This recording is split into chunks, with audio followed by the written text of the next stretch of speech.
Trump's life should be difficult these days. First, the second round of tariff trade negotiations between the United States and Japan collapsed.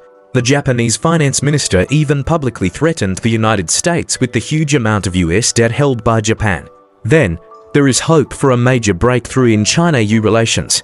According to a recent report by AFP, China lifted sanctions on 5 European parliamentarians.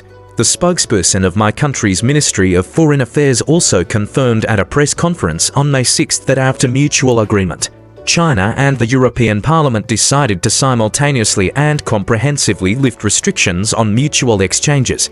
Obviously, because Trump sold out Europe on the Russian issue, coupled with the reciprocal tariffs on the European Union, there is now a huge rift in the US-EU relationship.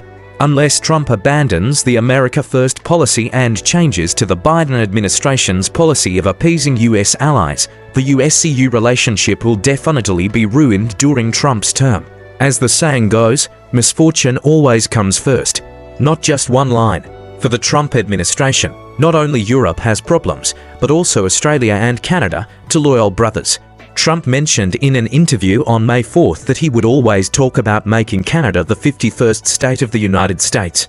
This statement once again angered Canadian senior officials and the public. On May 6th, Australian Foreign Minister Penny Wong told the media that the tariffs imposed by the United States on Australian goods are unfair and unreasonable. We insist on cancelling these tariffs. We also need to expand trade with China and diversify export markets. Obviously, Australia, as a pro-American ally of the United States, publicly opposed Trump's tariff policy and publicly stated that it would expand trade with our country. This is a stab in the back for Trump. Recently, the Trump team has threatened and lured these allies one by one, and earnestly advised them, hoping that they maintained the same isolation strategy towards China as the United States. Unexpectedly, the United Kingdom, Japan, South Korea, Australia and other countries all categorically rejected it. It has to be said that few people are willing to listen to the words of the United States, the leader of the Western countries. Of course, what Trump fears most is the joint statement of China, Japan, South Korea and the 10 ASEAN countries, which stand together and openly oppose the trade war provoked by the United States. According to the Russian satellite news agency on the 6th, the 28th ASEAN and China, Japan and South Korea 10+3 finance ministers and central bank governors meeting was successfully held and concluded in Milan, Italy. At this important meeting, the participating countries reached a consensus, that is, to firmly oppose trade protectionism, to remain vigilant about the tariff policy of the Trump administration of the United States, and to firmly maintain the multilateral trading system centered on the WTO. So why do China, Japan, South Korea and ASEAN have such confidence to say to the United States no? Let's take a look. First, the absolute economic size of China, Japan, South Korea and ASEAN. At present, my country's total economic volume is $18.9 trillion. Japan's is $4.02 trillion. South Korea's is $2.02 trillion.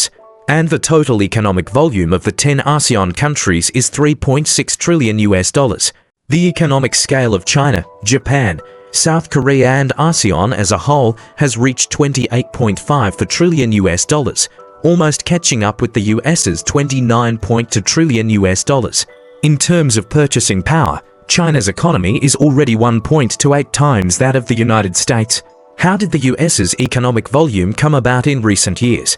To put it bluntly, it was obtained through currency appreciation and data fraud. The whole world knows how weak the US economic volume is. Then the second reason is that the largest trading partner of Japan, South Korea and ASEAN is no longer the United States, but China. In the past 24 years, the trade volume between China and ASEAN reached 6.99 trillion yuan to 0.19 trillion between China and Japan, and to 0.33 trillion between China and South Korea.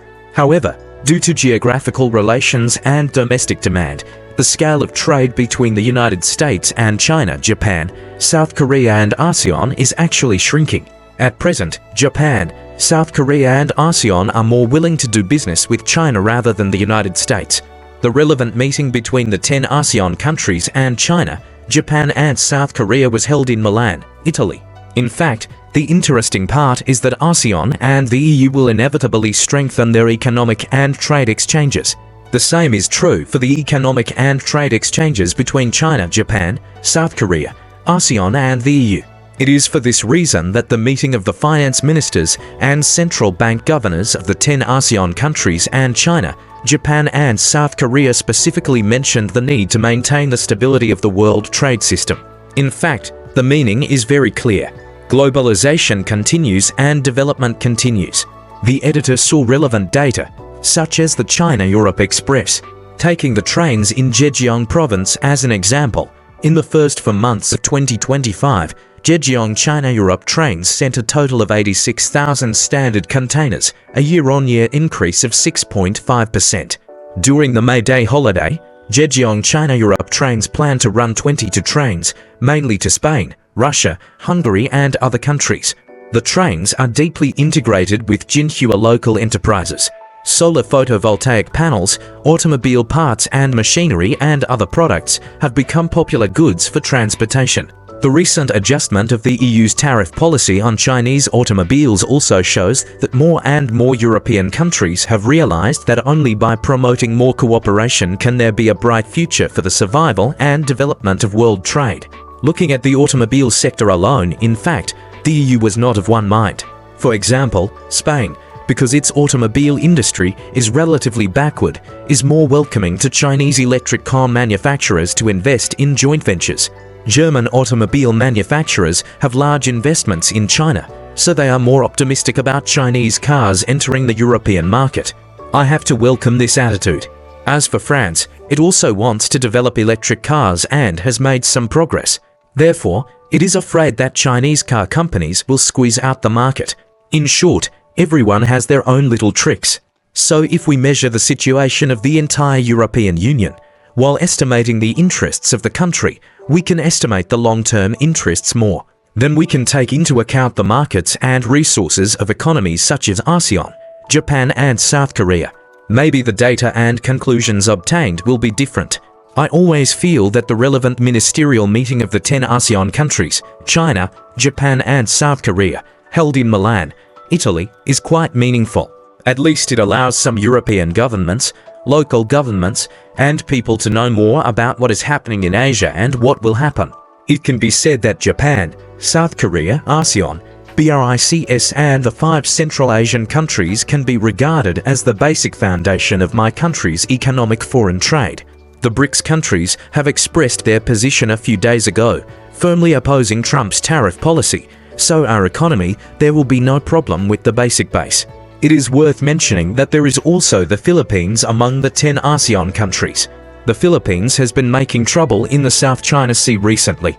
However, on the issue of the US reciprocal tariff, the Philippines did not hesitate to follow ASEAN, because Trump not only imposed tariffs on the Philippines, but also imposed a 10% tariff on Singapore, which has always had 0 tariffs. So Trump has basically offended all countries in the world.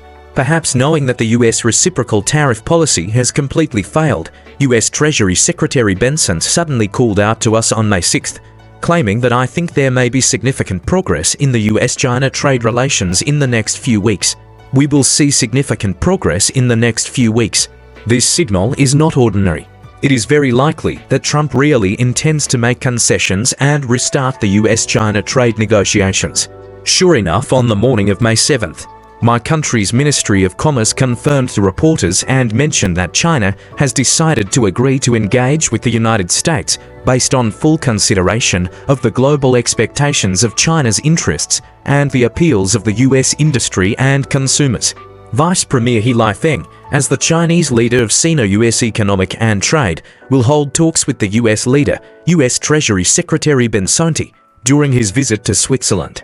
It is obvious that Trump really can't stand it anymore and will take the initiative to cancel or significantly reduce tariffs on China. Otherwise, we will definitely not engage in dialogue with the United States. Our position is consistent. Whether it is fighting or talking, we will accompany it to the end. And this time we have made it clear in advance. China will listen to the words of the United States and watch its actions.